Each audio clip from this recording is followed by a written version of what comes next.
Power Rangers Once and Always is the 30th anniversary of the Mighty Morphin Power Rangers TV show. Was it worth the wait? And what do I think of it? My name is Red Ranger Ryder, and this is my review of Power Rangers Once and Always. With all my Power Ranger reviews, the first thing we gotta talk about is the theme song, and it's the classic theme song.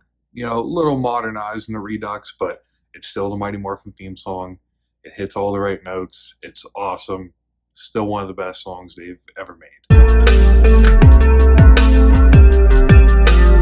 Next up is the story, and this is just kind of weird because I did not grow up with Mighty Morphin Power Rangers. The first Power Rangers things that I saw was Turbo, so like I remember Adam and Kat, but a lot of these characters I personally didn't really like grow up with. And the story is designed in a way, you know, as an anniversary special to bring you back into these characters' lives. And you know, you're supposed to have this like pre-existing love for them, which unfortunately I really don't have. Being a Power Rangers fan though, I was able to, you know, use my existing knowledge of the franchise and of these characters that I did have a good time with it. And it told an alright story. It's not the best we've ever seen, but it also does offer some new things. I'll probably talk about it in a video later this week, but there are so many, you know, Easter eggs and little cool things for almost any Power Ranger fan to enjoy. Like I said, I wasn't a huge Mighty Morphin fan, but even outside of that, there were tons of little Easter eggs of even my favorite seasons that I was able to pick up on. While it relies on nostalgia just a little too much, I do find that the story of Once and Always finds a pretty good balance between, you know, paying homage to the original series, as well as offering something new for fans who have never seen Power Rangers before, or maybe have got introduced into later seasons. I didn't want to get too far into the story before I talked about the villains, because they are a huge part of the story, and part of that is Robo Rita.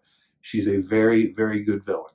Not like S tier. There's a few like nitpicks and just like goofy things that just really don't make sense. But I love like how menacing she is. I mean, her first scene, she killed a ranger. You know, that's not the status quo. The way she's taken out, her evil plan, everything that you like want this character to do, she does. The voice of Barbara Goodson is back. The only thing that like I didn't particularly like understand was her like big master plan was not really like fleshed out, and then it was stopped so quickly, like it really didn't matter, and you really don't like stop to think about what she's actually implying, that she wants to go back in time and murder 6 children in their sleep. And that's like really dark, and it just kind of like brushes over it real quick. And that's the only thing that really like knocks her down for me. And the putties, they're okay, and Snizzard and Minotaur, they're cool, but they don't really do much. That brings us to the Rangers themselves, which I have varying opinions on all of them. First, like I said, Mighty Morphin was not something I grew up with. Really don't know these characters that well until I like go back and rewatch Mighty Morphin. I've been watching Zeo, so I have a little bit of knowledge of Billy, and I've seen the '95 movie. This special has really made me appreciate the character of Billy. I love the character arc that they've brought him from the original series.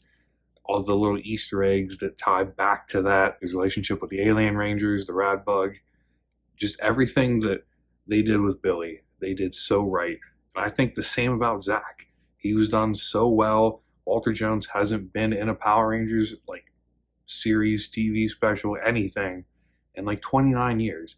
It's crazy to see him back, and he's just as good as the day he was started on the show. Rocky returns, who Rocky's, you've probably seen me on this channel before. I'm not a big fan.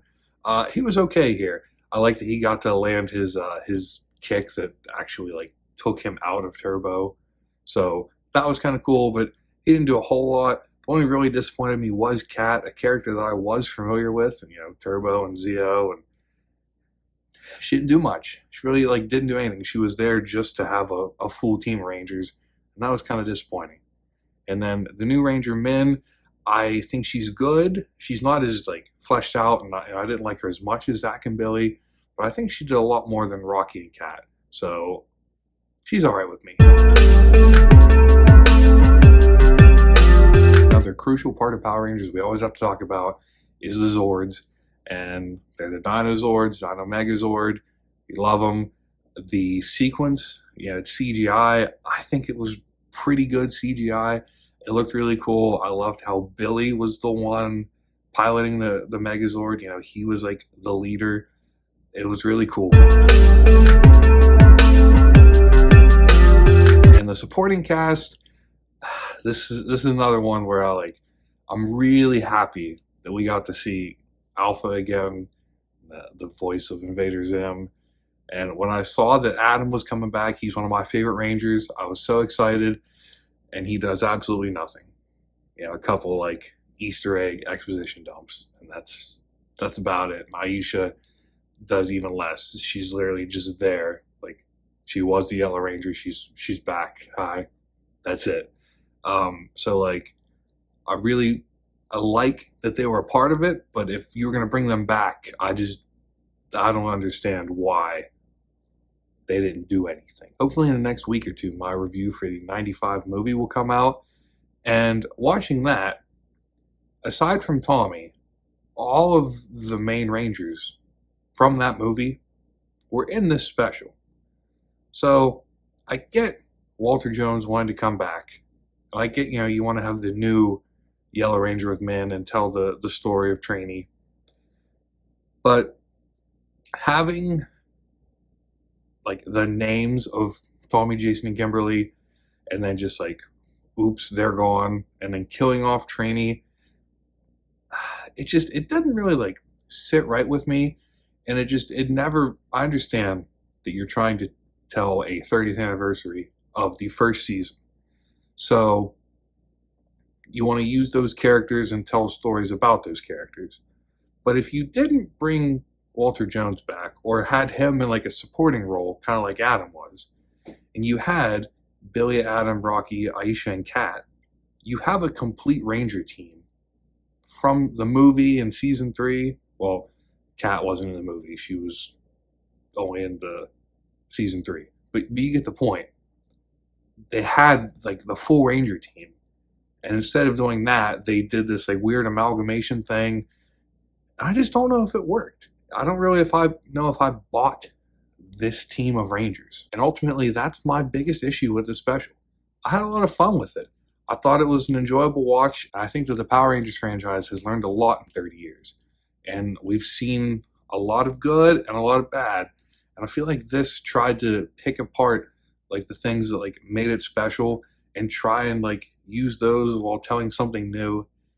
And at times it really delivered. It was like really fun, really nostalgic, even for me, not really growing up with this team of Rangers.